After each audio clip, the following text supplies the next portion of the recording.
Oh, glória a Deus, a todos cumprimento com a paz do Senhor Jesus, que a graça de Deus esteja no coração e na vida de cada um dos irmãos, sejam todos muito bem-vindos à casa de Deus.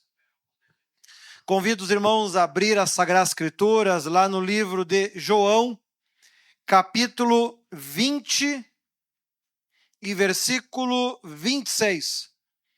Livro de João, capítulo 20 e versículo 26.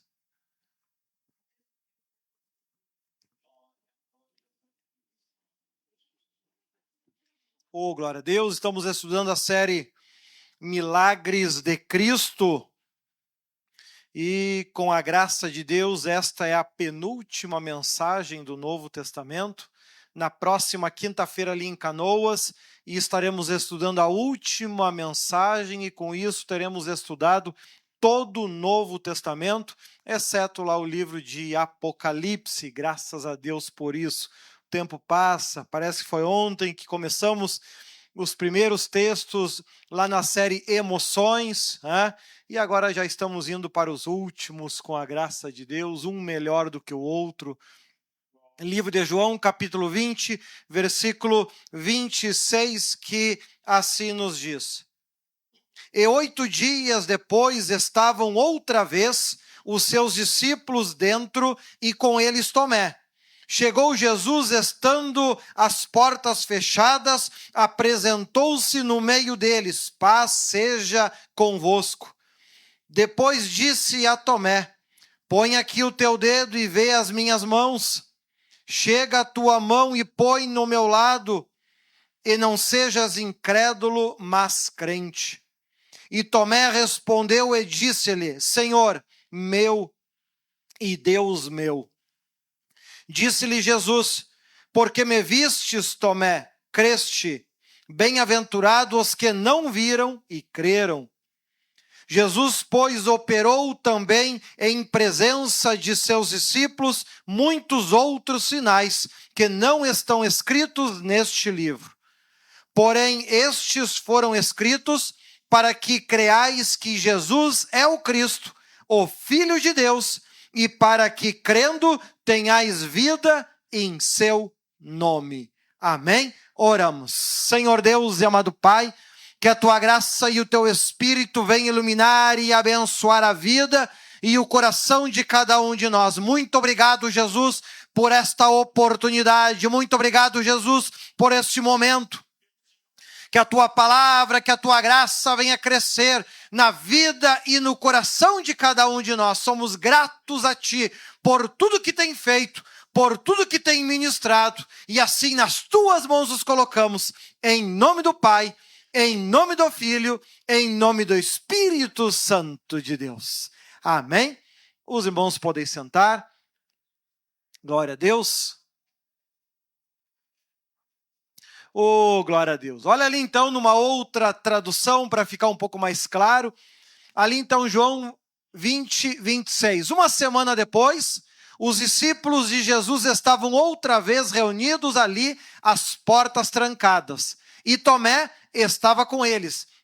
Há 7 dias atrás, há 8 dias atrás, eles estavam reunidos, estavam os 11 e Tomé não estava presente. Né? Falamos isso no episódio anterior.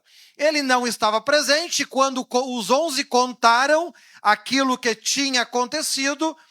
Tomé diz: eu só acredito vendo. Se eu não ver e não tocar as suas mãos, eu não acredito. Aquele crente teimoso, né? Fé não faz parte do seu ministério, né? Ele só crê naquilo que vê. E aqui então, uma semana depois, eles estão ali reunidos, orando, buscando a Deus, e de repente, com as portas trancadas, Jesus aparece no meio deles e diz que a paz esteja com vocês. Pode passar? E veja, e Jesus já começa a falar com Tomé. Aqui ele já estava um pouco mais preparado, porque na vez anterior eles estavam orando e quando Jesus apareceu no meio, eles gritaram, é um fantasma! E aí a impressão que dá que um ia se atirar pela janela, o outro ia sair correndo pela porta, e Jesus, calma, calma, que a paz esteja com vocês. E eles nervosos ainda com aquilo, né? É fantasma, e ó que não, é a primeira vez que Jesus faz isso. Jesus até que tinha um bom senso de humor. Porque aqui ele prega esse susto neles. Outra vez também aconteceu algo semelhante lá na tempestade, quando ele acalmou o mar, né? Eles apavorados no meio de uma tempestade, tudo dando errado. Eu acho que para um pescador a pior situação é uma tempestade em alto mar. Ou seja, tudo dando errado na vida deles naquele dia, naquele momento. E o que acontece?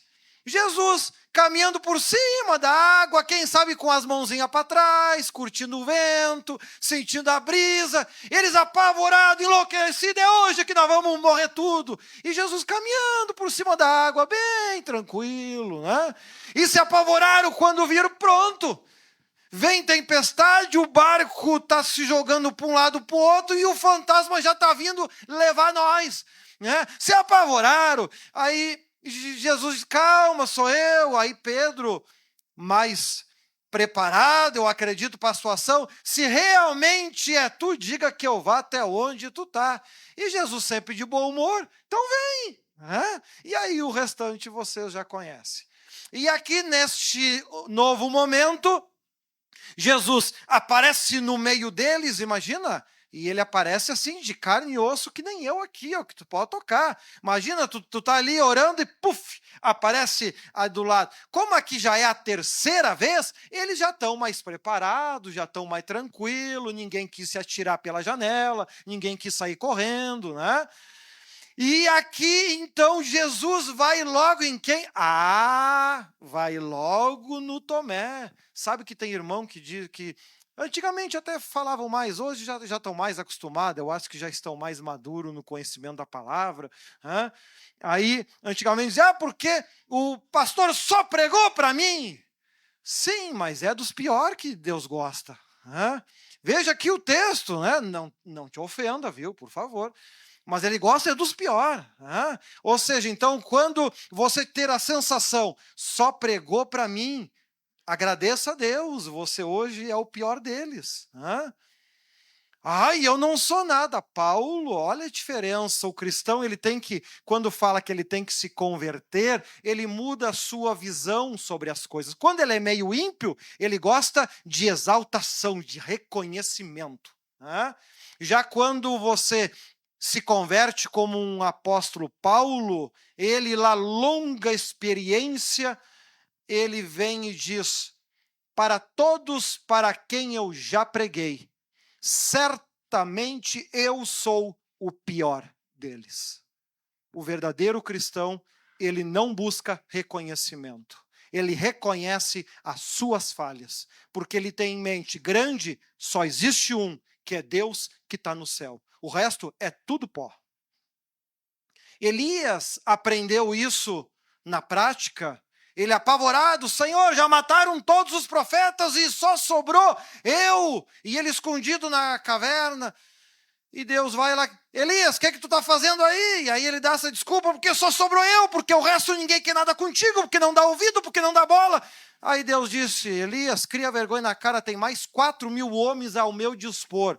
Levanta e vai fazer o que eu te determinei, ou eu levanto qualquer um deles para fazer a mesma coisa que tu. No momento ele saiu da caverna, não, eu estou animado, vamos embora. Aí ele viu que ia ser substituído, né? No instantinho se levantou, aí veio o anjo, deu um pão para ele, e ele fez um jejum, uma caminhada de 40 dias para ir fazer a obra onde Deus queria, e no final o homem que estava pedindo para morrer, nem morreu, pelo menos não naquele tempo. Aqui nós estamos vendo então, que Cristo chega ali, em meio a eles, e vai reto em quem? No pior. Graças a Deus por isso. Isso mostra o amor que ele tem. E ali acontece. Em seguida disse a Tomé, veja as minhas mãos e ponha o dedo nelas. Estenda a mão e ponha do meu lado. Pare de duvidar e creia. Então Tomé exclamou: meu Senhor e meu Deus. Aí ele reconheceu. Só que ele estava vivendo um processo de conversão muito mais difícil. Se converter, precisando crer, enxergar, tocar, é um caminho muito mais difícil e muito mais doloroso de se chegar a resultados. A gente aprende, eu estava estudando essa semana um livro que em breve vai entrar no estudo bíblico lá de Canoas, o livro de Esdras, e é lindo a forma como ele buscava Deus. Esdras estava vivendo um momento ali que o povo tinha feito algo que era muito errado, e Esdras vai orar ao Senhor, e ele se coloca como se ele tivesse cometido aquele erro. E durante a sua oração, ele não ora olhando para o céu, pois ele dizia: não sou digno de olhar para a tua glória. Ou seja, eles expressavam o que estavam sentindo. Eles não buscavam reconhecimento, valorização, aplauso, eu sou o cara, nenhum deles precisava disso. Eles caminhavam na contramão disso, porque honra e glória, isso é o que todo ser humano quer, independente de se mereça ou não. Os grandes homens de Deus iam na face contrária disso, não buscavam isso. Não buscavam isso. Né? E nós vemos que aqui Cristo, sendo tão grande, se preocupa ali com Tomé e fala de uma maneira tão bonita até mesmo com ele. E Tomé realmente reconhece, é tocado por Deus por isso. Né? Lindo este relacionamento. Tomé deles era o que estava mais doente na fé. E Cristo foi direto com ele porque ele era o que menos prestava? Não, porque ele era o mais doente, é o que mais precisava de cura naquele momento. E quando Deus fala conosco, é importante que a gente tenha em mente isso. Enquanto nós buscarmos reconhecimento e valorização, palavras duras vão nos machucar, nos ofender e assim por diante, porque nós queremos buscar uma valorização que não existe. Quando a gente percebe a linguagem que a Bíblia utiliza, qual é a forma que Jesus Cristo fez para ser muito valorizado? Foi pregado numa cruz. E o resultado agora é que ele teve todo o poder no céu e na terra, venceu a morte, venceu o inferno, foi até o Hades para tirar muitas almas que lá estavam desde o tempo do dilúvio, como o apóstolo Pedro escreve no seu livro. E nós aqui estamos vendo ele em carne, não é espírito, em carne, aparecendo de um lugar, sumindo, aparecendo em outro. Veja, né? A autoridade, o poder que ele estava tendo. E com isso Tomé reconhece, pode passar por favor? Você creu porque me viu?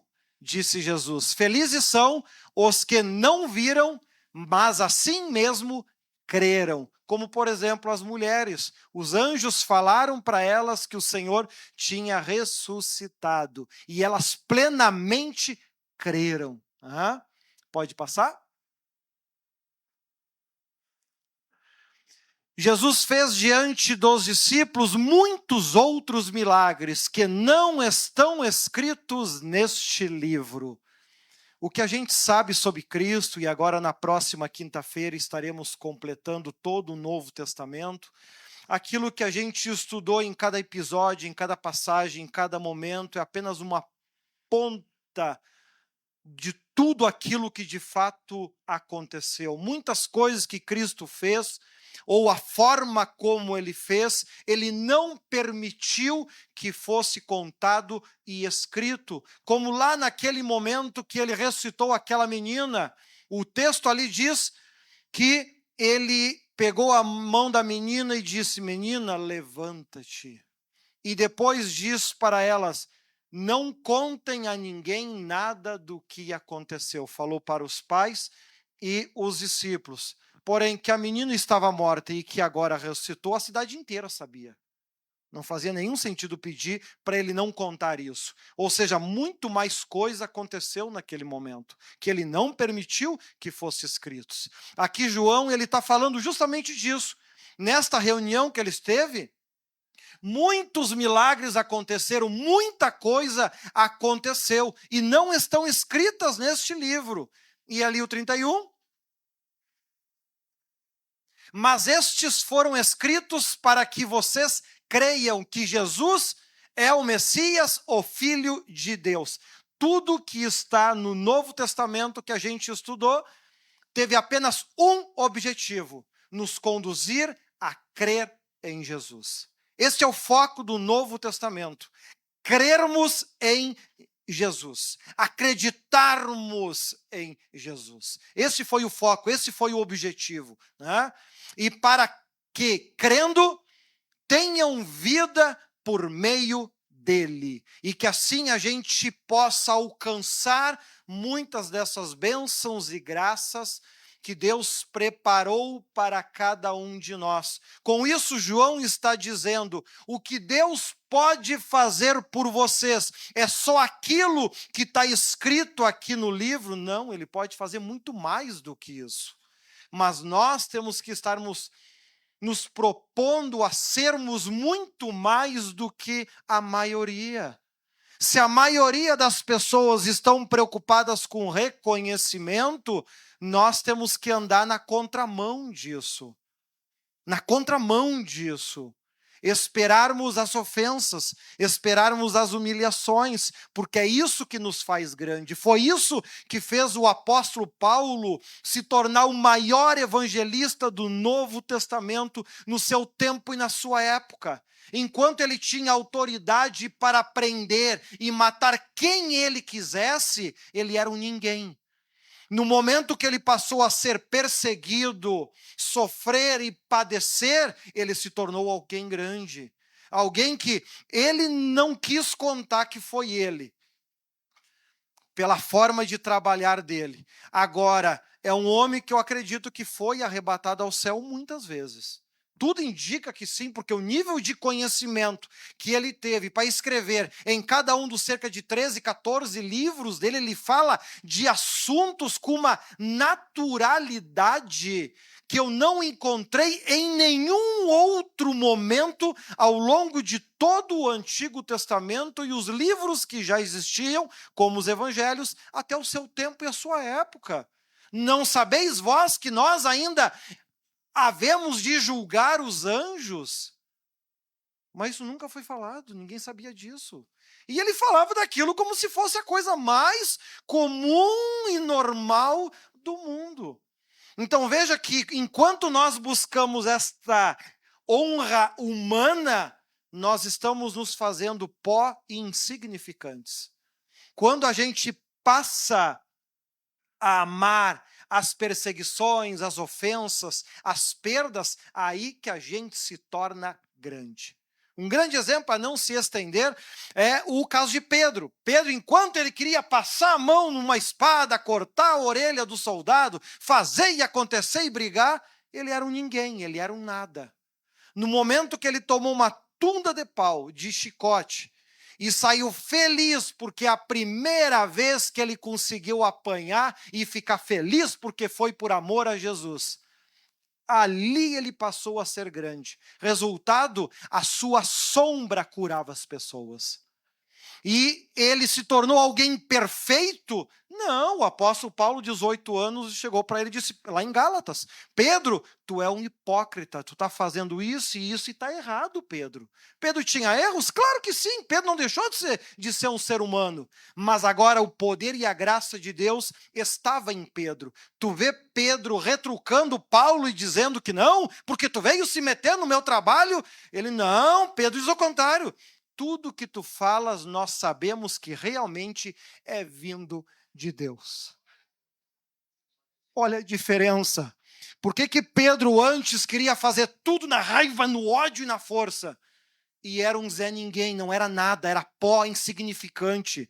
O próprio Cristo disse para ele: para trás de mim, Satanás, porque para mim tu só me serve de escândalo. Em outras palavras, Pedro, como tu está hoje, tu não tem utilidade para mim. Ele desistiu? Não, eu quero mudar. Quando ele ficava feliz por ser humilhado, aí até a sombra dele curava. E isso é um dos menores das coisas que aconteceram. Nós temos ali Filipe, por exemplo, que nem era um apóstolo, se a memória não me engana, era um discípulo. E era transladado de um lugar para o outro. Eu tenho que pregar em Canoas. Puf, estou em Canoas.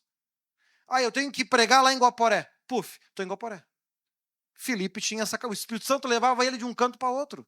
É citado em Atos apenas um acontecimento desse. João mesmo descreve que seria impossível descrever tudo aquilo que Cristo fez, e muitas coisas foram feitas na vida dos apóstolos que ao longo do tempo do ministério de Cristo não foi mencionado, até porque o objetivo de Cristo não era esse. Então nós vemos que Cristo, quando ele diz: se for fiel a mim, farei obras iguais ou até maiores do que aquelas que eu fiz. Uma grande e perfeita verdade. Os discípulos conseguiram crescer e evoluir a este ponto, a este nível e ter tal autoridade. Conseguiram, porém eles andaram na contramão do ser humano. Sempre é o que nós precisamos aprender. Amém? Olha ali para completar então, João 21. Pode botar o primeiro aí. Olha ali então, depois disso, Jesus apareceu outra vez aos seus discípulos, na beira do lago da Galileia. Foi assim que aconteceu. Estavam juntos Simão Pedro e Tomé, chamado o Gêmeo, Natanael, que era de Caná da Galileia, os filhos de Zebedeu e mais 2 discípulos. Simão Pedro disse aos outros: eu vou pescar. Nós também vamos pescar com você, disseram eles. Então foram todos e subiram no barco, mas naquela noite não pescaram nada. De manhã, quando começava a clarear, Jesus estava na praia, porém eles não sabiam que era ele. Mais uma capacidade que Jesus passa a ter. Os seus discípulos, pessoas que conviveram anos com ele, Cristo, de algum jeito, de alguma forma, que o texto não descreve, ele conseguia chegar do lado das pessoas, conversar com elas, conhecidos seus, e as pessoas não conseguiam identificar que era ele. Isso era tirado da memória delas, a capacidade de reconhecer: aquele ali é Jesus, que fez isso, aquilo, isso era tirado da memória delas. Cristo conseguia ter esta capacidade, né? E justamente acontece isso aqui, ó. Pode passar? Então Jesus perguntou: moços, vocês pescaram alguma coisa? Nada, responderam eles. Joguem a rede do lado direito do barco, que vocês acharão peixe, disse Jesus. Eles jogaram a rede e logo depois já não conseguiam puxá-la para dentro do barco, por causa da grande quantidade de peixes que havia nela. Aí o discípulo que Jesus amava disse a Pedro: Pedro, é o Senhor Jesus. Quando Simão ouviu dizer que era o Senhor, vestiu a capa, pois havia tirado a roupa e se jogou na água. Veja, mais uma pegadinha com eles, né? Veja a situação, passa a noite inteira pescando, tentando, nada. Chega um homem ali na beira: e aí, vocês pescaram alguma coisa? Nada. Atira para o lado direito, que ali vai dar. Né? E eles atiram, pegam uma quantidade, se eu não me engano, o texto até fala a quantidade de peixes, uma grande quantidade de peixes grandes. Aí João, que eu acho que agora é o mais ligado da turma, opa, não pega nada. Joga para um lado. E a rede enche, esse cara eu conheço. Aí quando ele fala, Pedro se atira na água, tinha tirado a capa para pescar, então, olha ali, pode passar. Os outros discípulos foram no barco puxando a rede com os peixes, pois estavam somente a uns 100 metros da praia. Pedro voltou a nado e eles foram puxando a rede, não conseguiu botar para dentro do barco. Pode passar. Quando saíram do barco, viram ali uma pequena fogueira e com alguns peixes em cima das brasas, e também havia pão. Quando eles chegaram na beira, Jesus já estava fazendo churrasco. Já tinha feito a fogueira, já estava com um peixe ali, e ó que Jesus não tinha nem varinha para pescar.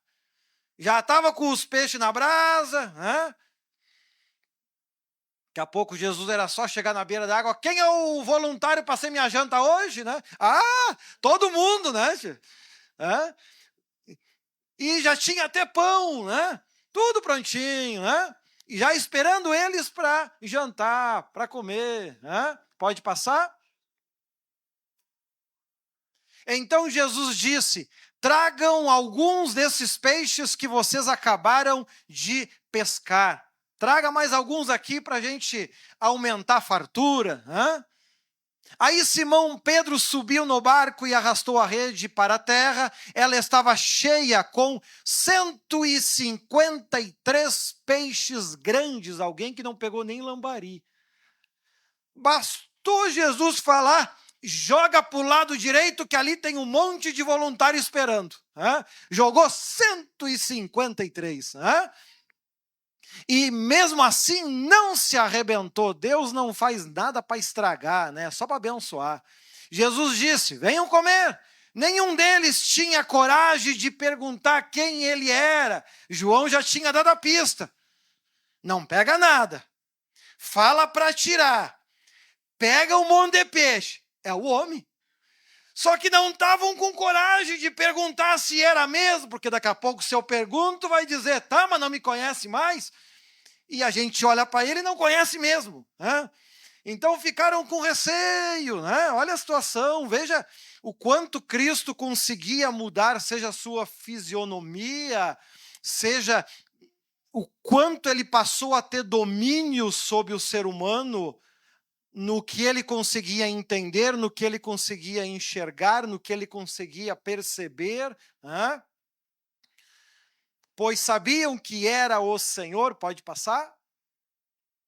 Então Jesus veio, pegou o pão e deu a eles. E fez a mesma coisa com os peixes. Foi esta a terceira vez que Jesus, depois de ter ressuscitado, apareceu aos seus discípulos. Quando eles acabaram de comer, Jesus perguntou a Simão Pedro: Simão, filho de João, você me ama mais do que estes outros me amam? Sim, o Senhor sabe que eu o amo, Senhor. Respondeu ele, então disse-lhe: tome conta das minhas ovelhas. E perguntou pela segunda vez: Simão, filho de João, você me ama? Pedro respondeu: sim, o Senhor sabe que eu o amo, Senhor. E Jesus lhe disse outra vez: tome conta das minhas ovelhas. Porque os discípulos estavam naquela ideia de que tinha sido tudo perca de tempo, que não tinha valido a pena. Isso a gente vai ver daqui a pouquinho em uma conversa com alguns discípulos, porque eles tinham uma expectativa de como Jesus ia agir e trabalhar sendo o Messias. E as coisas aconteceram completamente diferente daquilo que eles acreditavam, porque os textos mesmo disse que Deus impediu que eles tivessem compreensão disso, pois ainda não era o tempo. Por isso que os profetas falaram, alertaram, disseram. O próprio Senhor Jesus mais de uma vez disse, mas eles não conseguiam compreender e entender isso ainda, né? E aqui, veja, eles já estavam tendo a tendência, o que que vamos fazer da vida agora? Vamos voltar para a pesca, vamos voltar para a nossa vida normal. E aí Jesus aqui, por isso, está falando com Pedro, que era para ser o cabeça da igreja, que se tornou mesmo entre os judeus. Pedro ficou como cabeça da igreja e o apóstolo Paulo ficou entre os gentios, porque o apóstolo Paulo ele falava mais de um idioma. Então ele ficou entre os gentios e Pedro ficou entre os judeus, Pedro e os discípulos. Pode passar? E perguntou pela terceira vez, Simão, filho de João. Ele fala filho de João, porque neste tempo aqui as pessoas ainda não tinham sobrenome, que nem hoje. Bispo Leandro Leão não tinha sobrenome ainda. Então, como é que tu diferenciava um Leandro de outro? Pelo chefe da família, pela sua linhagem, né? Por exemplo, o nome Jesus, naquele tempo, Jesus era um nome tão comum como era José e Maria alguns anos atrás. Era um nome muito comum na época de Jesus. Então, como é que identificavam o mestre? Jesus, filho do carpinteiro. Porque José, carpinteiro, tinha só um, não tinha outro. Então, por isso que Jesus... E aqui ele está falando Simão, filho de João, para justamente identificar. Então, Pedro ficou triste por Jesus ter perguntado 3 vezes, você me ama? E respondeu, o Senhor sabe tudo e...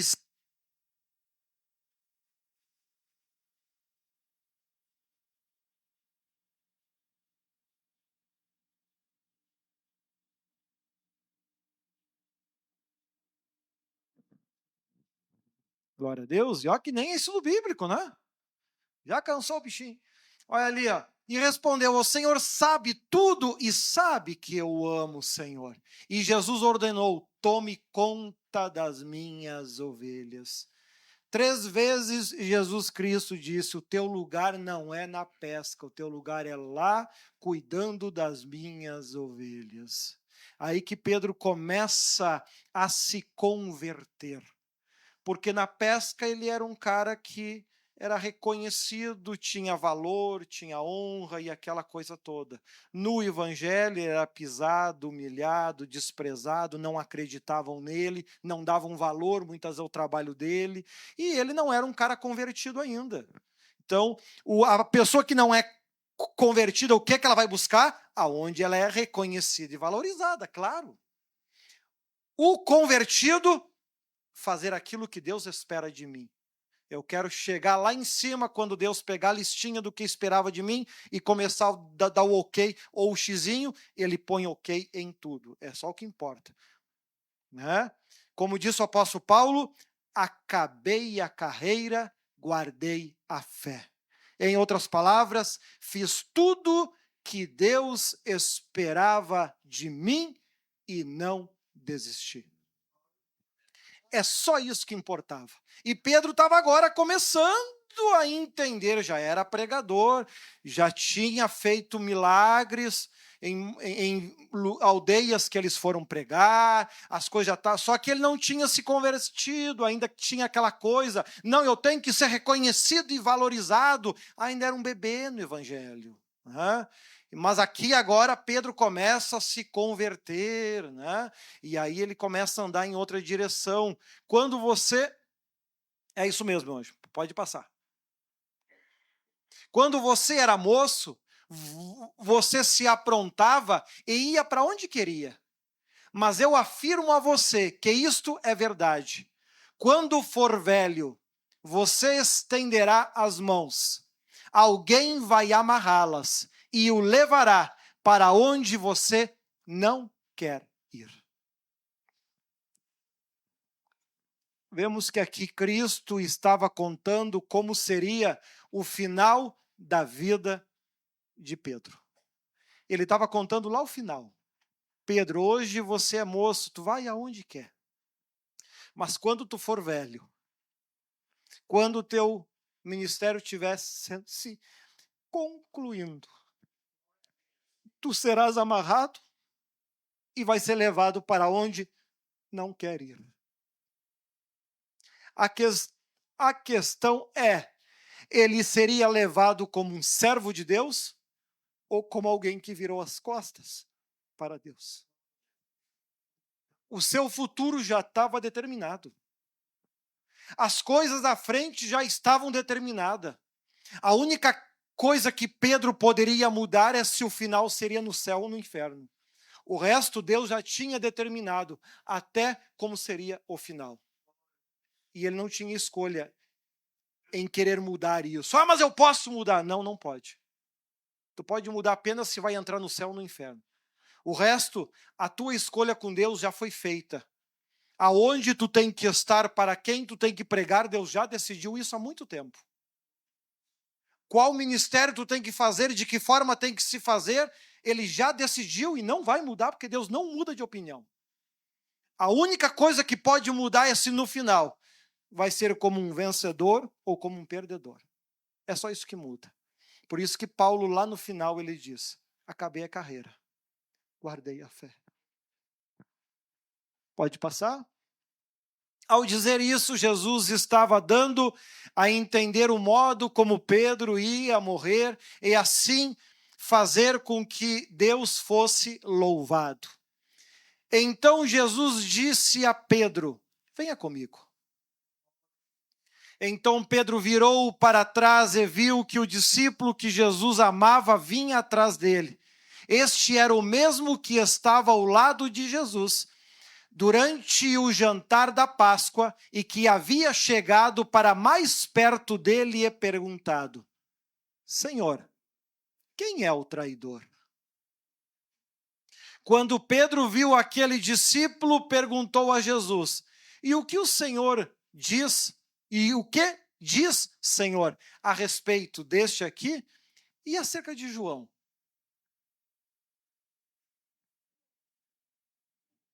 Qual será o futuro dele?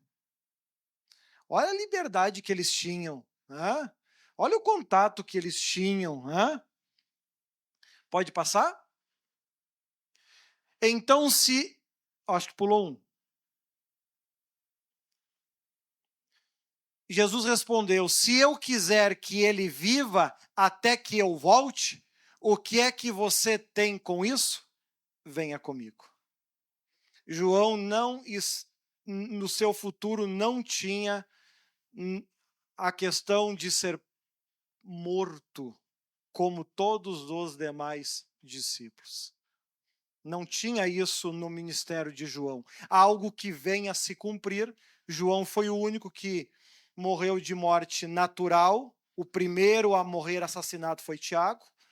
E que é o único, inclusive, que o Novo Testamento cita. Os demais historiadores que pesquisaram e foram descobrindo isso, né? Mas a própria Bíblia dá essa indicação que o único que não haveria de morrer assassinado daquela forma seria João, porque a ele já estava predestinado a escrever o livro do Apocalipse, que é o único livro que eu não entro do Novo Testamento. Né? Ou seja, então veja que dezenas de anos antes, Cristo fala da morte dos seus como um filme que ele já viu. Ou seja, nós, quando nos convertermos, não temos que ter medo da morte. Aquilo que Deus determinou na nossa vida vai acontecer. Se Deus me der a graça de viver os 150 anos, e Ele já me disse que se eu fizer a minha parte, Ele promete que faz a dele, ou seja, a possibilidade existe, né? Ou seja, se Ele determinar assim, encerrou o assunto. Abraão não aproveitou até os seus 175 anos de vida. Né? Ou seja, cada um, José viveu até os 110 anos de vida. Ou seja, num tempo que não existia nem remédio para pressão. Onde daqui a pouco você morria com uma dor de cabeça forte. Doenças comuns, matavam reis naquela época. E os que Deus escolheu, 110, 145, 175, porque a nossa vida é Deus, é Ele que faz a gente ficar vivo. É Ele que determina o que vai e o que não vai. Reis maus e perversos no tempo de Esdras, a gente vai estudar, quando Esdras disse, Deus me mandou a reerguer o templo. O que os reis maus e ímpios disseram? Faça tudo conforme o teu Deus disse, eu vou pagar todas as contas, apenas para que o teu Deus não se esqueça de mim e da minha descendência. Ímpios que não acreditavam em nada. Porque quando Deus quer, meus amigos, até o diabo obedece. Então o crente, quando se converte, ele não tem que ter medo da morte, ele tem que ter medo de cair na mão de Deus sem ter feito aquilo que Deus quer. Porque Deus é que decide todas as coisas. E veja aqui, ele já está falando, Pedro, tu vai partir, tu vai ser preso e morto. João, não vai, porque lá na velhice dele, ele tem mais um ministério a cumprir, né? Um lindo ministério, inclusive, né? Imagina tu poder ver o futuro do homem com os teus próprios olhos. E num tempo que não existia TV, não existia rádio, não existia nada.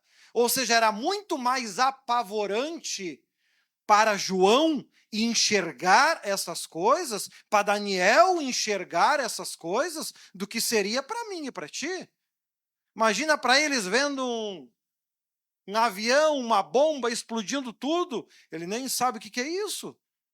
Era muito mais difícil. Daniel, quando escreveu ali os seus últimos capítulos, e ele viu o futuro do homem, que ele chegou a adoecer, de tão abalado que ele ficou, e Deus disse, acalma, Daniel. Isso é para um tempo muito distante.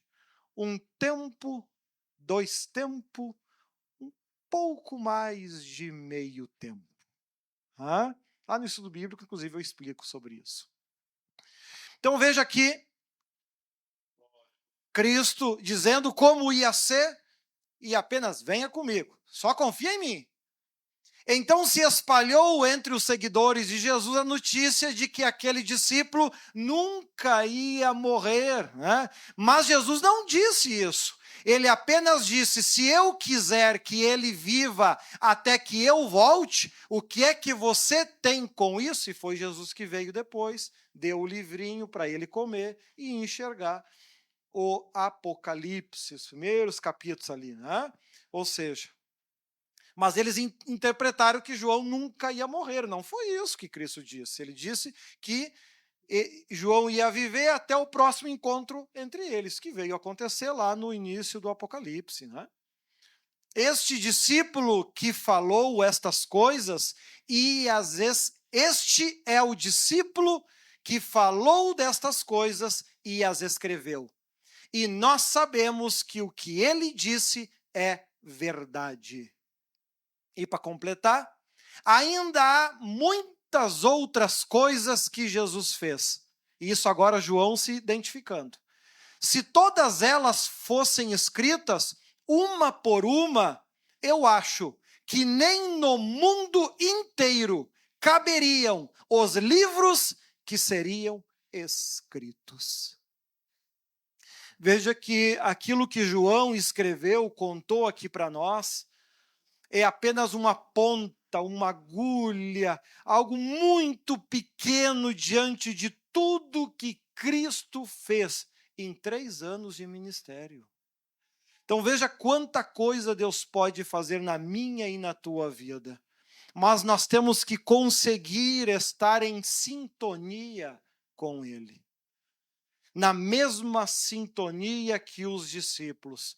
Quando eles estavam padecendo, eles estavam felizes, porque estavam sendo honrados a servir a Deus. Quando estavam sendo elogiados, é o diabo. Lembra do apóstolo Paulo? Eu até me recordo um momento agora. tinha uma mulher que vinha um bom tempo, uns 2 dias, se a memória não me engana, elogiando, porque este é um servo de Deus, porque este é grande na mão de Deus, este realmente serve a Deus. Aquilo foi irritando o apóstolo Paulo, porque o apóstolo Paulo lhe queria ser humilhado. Isso sim, isso é de Deus. Elogio não é. Se virou para a mulher e disse: Satanás, sai dela em nome de Jesus.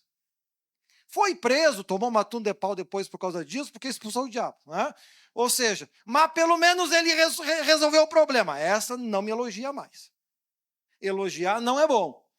Ser humilhado, injustiçado, isso é bom, porque isso me aproxima de Jesus.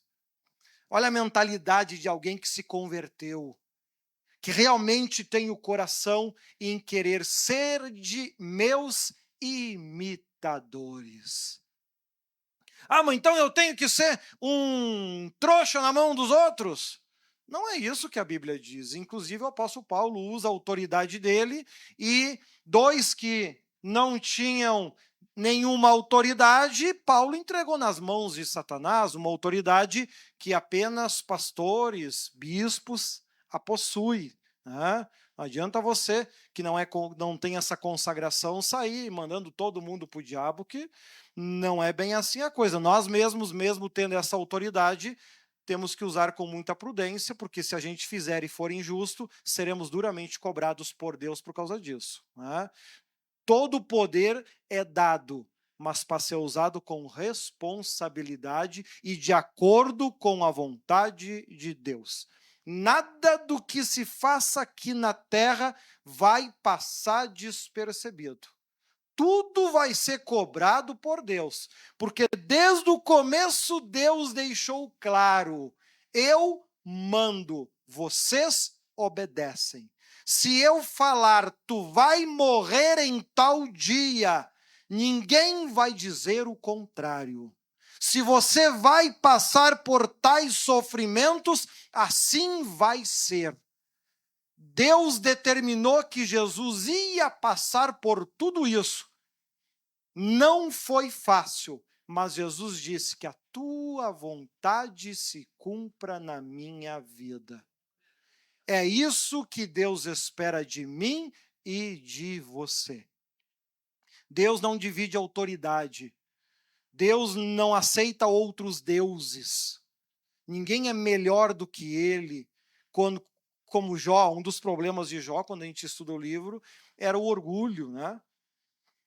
E lá no final, Deus faz algumas perguntas básicas e simples.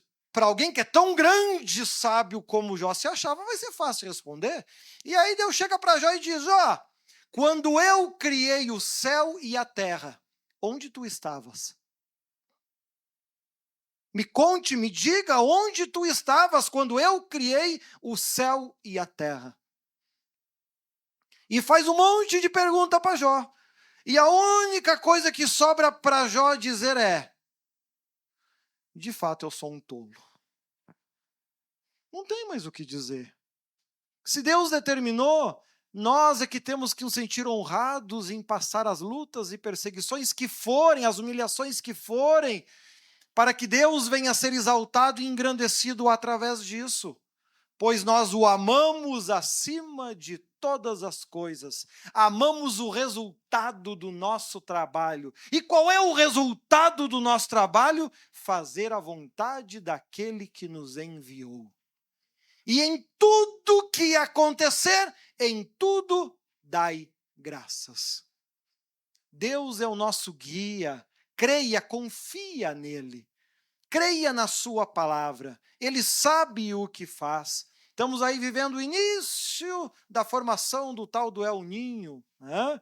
Muitas explicações se dá, mas o Senhor já nos disse que isso aí é porque o ser humano mexeu no fundo do oceano, onde não deveria mexer. E a ciência agora está falando, vai ser de setembro agora até outubro, até dezembro. Em dezembro termina. O que Deus já falou para nós? Não. Isso vai durar 3 anos. É isso, né, pai? 3 anos. 3 anos de El Ninho.